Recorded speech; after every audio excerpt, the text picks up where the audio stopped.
cards and then stepping off them out of the mosh pit and charging hundreds of thousands of dollars for technology that was headed back to South America. So just during the ICE operations, we made 94 stops, 75 citations, 21 subjects were turned over to ICE, 27 criminal arrests had been made. Recently, ICE has just given us some warrants that we in law enforcement have never had those before. They've given us warrants. There's approximately 1.4 million warrants for removal in this country. 1.4 million. They've gone through due process. The judges said, you got to get out of the country. I'll give you 30 days to get out. And they've turned around and said, come get me. So they've given us 33 warrants. We've made 3 arrests on those warrants so far, and they've been turned over to ICE. The problem is some of those warrants date back to 1995. And I'll close with this. I've been doing this for 38 years. Never has law enforcement, my career, never cooperated with ICE. We always have. We've always made notifications. Hey, we have this person. We think their immigration is suspect. Here's what they're charged with. And for the most part, the federal government will respond. The 4 years under the Biden administration, they never answered the phone. Never answered the phone. Now it's different. When you pick up the phone, you get resources immediately to help you do your job, to do what you need. Why should you commit crime over and over and over again and go through all 50 states and nobody takes any action except for local law enforcement? So thank you again. Thank you. Appreciate it.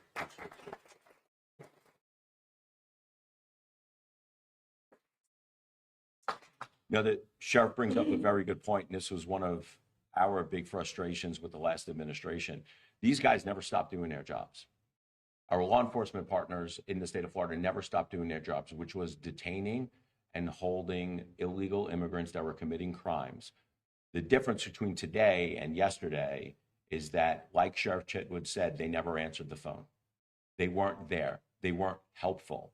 So this was, if you think about it, the Biden administration was a de facto sanctuary administration, right? That it did it across the whole country.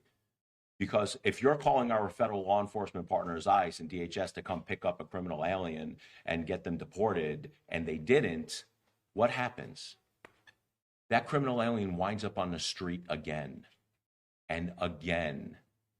And then if they are deported, they have a welcoming mat to come back into the country. And some of the stories that I've heard from some of these angel moms, particularly Representative Cayenne Michael in the legislature, I think the illegal alien that killed her son was a twice deported criminal alien. I mean, how as a community do we stand for that? How does the Biden administration actually think that that's good policy? Unless they're just absolutely out of their mind in terms of the de facto pro-amnesty, pro-sanctuary policy administration that they were. So, I think people who work for the Biden administration owe people like Cayenne Michael and other angel moms a big I'm sorry, because none of that should have ever happened if they did their jobs. We will continue to do our job here in the state of Florida. Next up, Flagler County Sheriff Rick Taylor. Sheriff.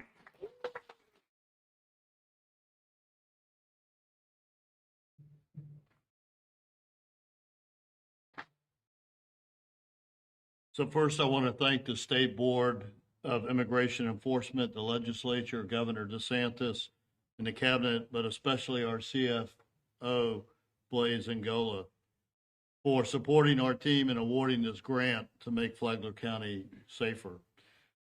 So let me tell you what that grant does for us. Is it helps us train our deputies to support ICE, purchase technology that not only supports this partnership, but also supports the safety of our community and the safety of our deputies. Just like Sheriff Chitwood, it also allows us to pay them a stipend, both in the jail that are warrant service officers and DIOs, 287G for my law enforcement side. In addition to that, like Sheriff Chitwood, we bought rapid ID technology for our deputies because, believe it or not, people lie to deputy sheriffs.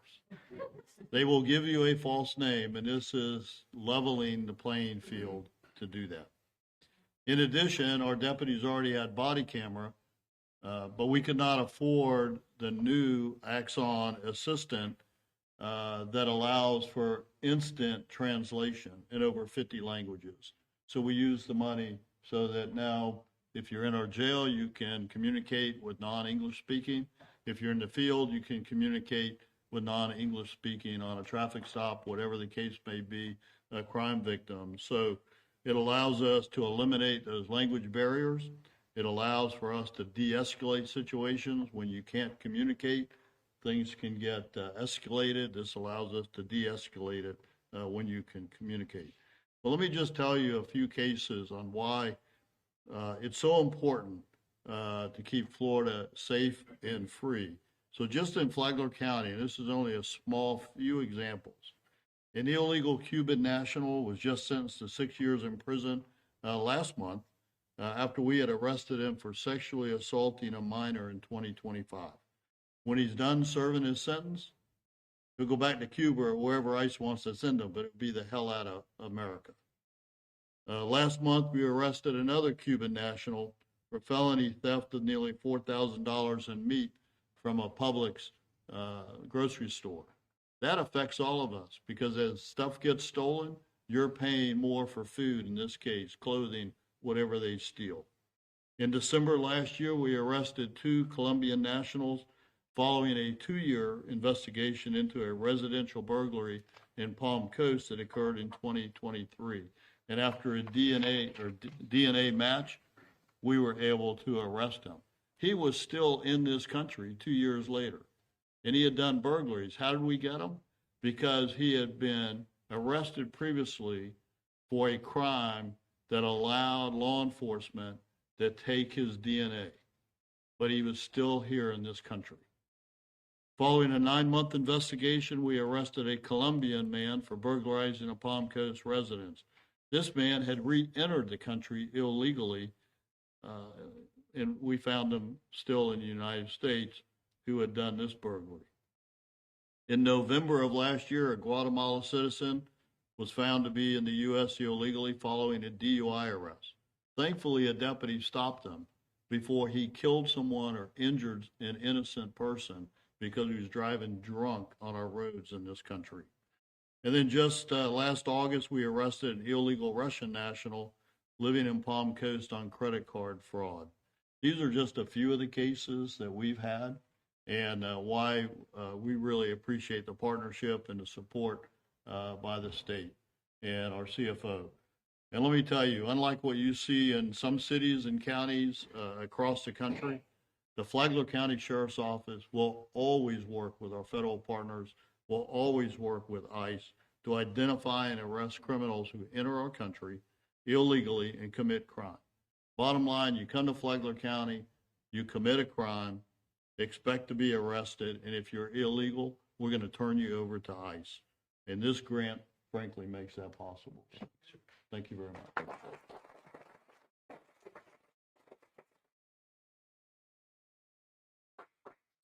Next up, Daytona Beach Police Chief Jakari Young. Chief. Thank you, sir.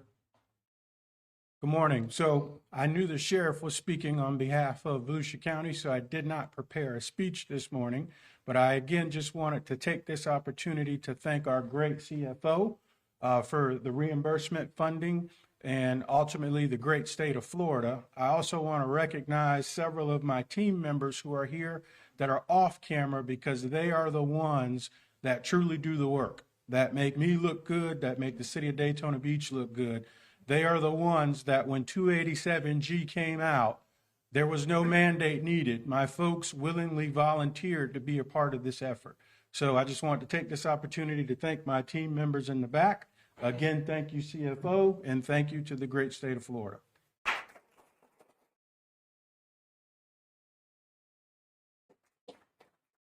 Again, thank you for everything that you do, and for the other law enforcement brothers, sisters in the room, thank you on behalf of the state of Florida. More than willing to answer some questions from the press if you guys have any questions.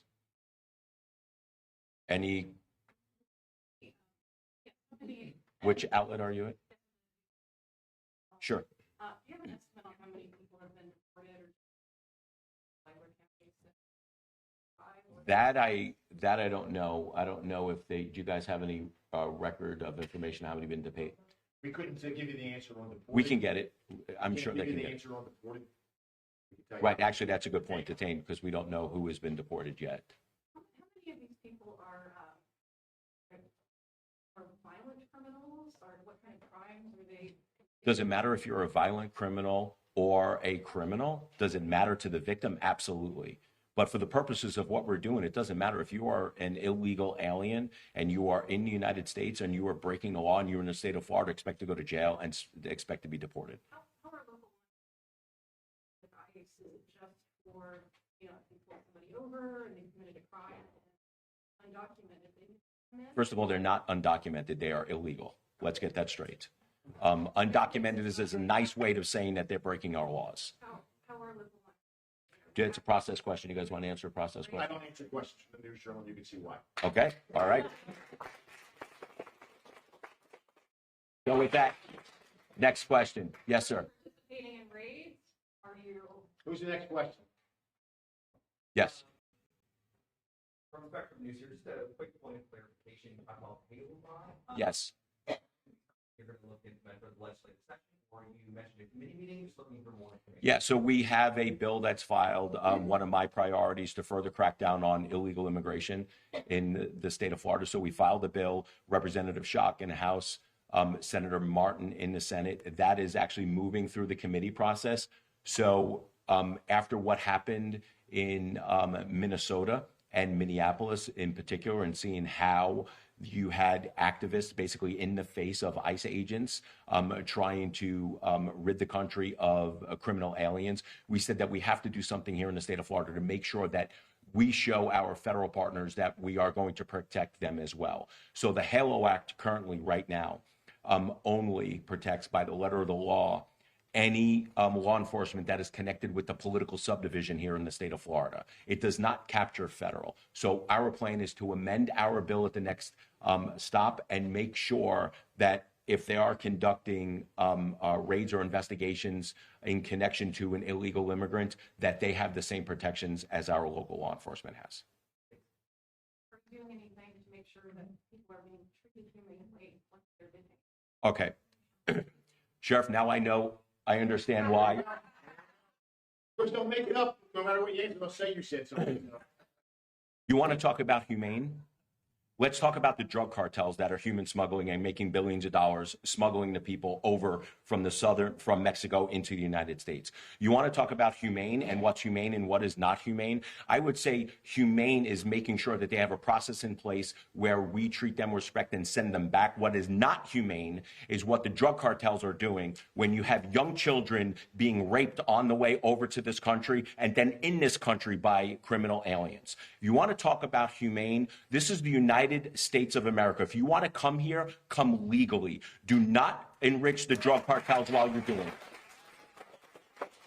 it. Sheriff, I agree with you. Last question for that outlet. Any other questions? Any other questions? Can I ask an unrelated question? Sure. Daytona Beach is just weeks away from a state audit. Do you have any message to the city? Who is doing that state audit? The Auditor General's office.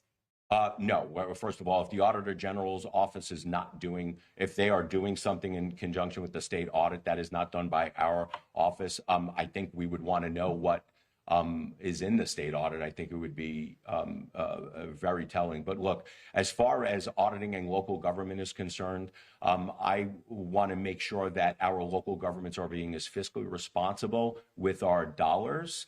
I'm sure you saw that we just announced arrests where people were using state dollars, trying to enrich themselves. Now, do I think anything is done nefariously with some of these locals? I don't know. But I will tell you this. I don't care if it's state government. I don't care if it's local government. If you're going to steal taxpayer dollars, your ass is going to jail in the state of Florida. One final comment, I just want to bring this up while I close this out, is regarding immigration. Regarding immigration, I know that there is a lot of talk about amnesty these days. In fact, I think there are some proposals floating around the federal government, granting amnesty to a lot of the illegal immigrants that have come over, especially during the Biden administration. Bad idea. I am 1,000% against that. And here's the reason why, is that we've been tricked before. We've been down this road before with giving illegal immigrants amnesty in this country. And that was 1986, Ronald Reagan, ICRA. The I forgot what ICRA stands for. Immigration Custom Reinforcement Act or something, Reform Act, something like that. But I am absolutely against giving amnesty to people who have come over, broken our laws, come over here illegally. Because what did we learn the last time we gave amnesty? Is that amnesty came, enforcement never happened, and it actually turned into a magnet for more illegal immigration to come over. So that was done in 1986. Ronald Reagan was promised in exchange for amnesty that we were going to have better enforcement. Not only did better illegal enforcement not come, but they actually loosened the laws over time. So what happened, more and more illegal immigration was effectuated and happened from that. If you give amnesty to almost 20 million illegal immigrants in the United States right now, you know what's going to happen? You are going to have more and more and more illegal immigration in the next 20 or 30 years, because they know at some point that the United States is going to bend and they're going to offer amnesty again. I say not only no, but hell no. We need to make sure that we put our foot down. We do not reward bad behavior, and amnesty, giving amnesty to illegal immigrants who are here in the country illegally is just a bad idea. Guys, thank you for being here this afternoon. Thank you to our law enforcement.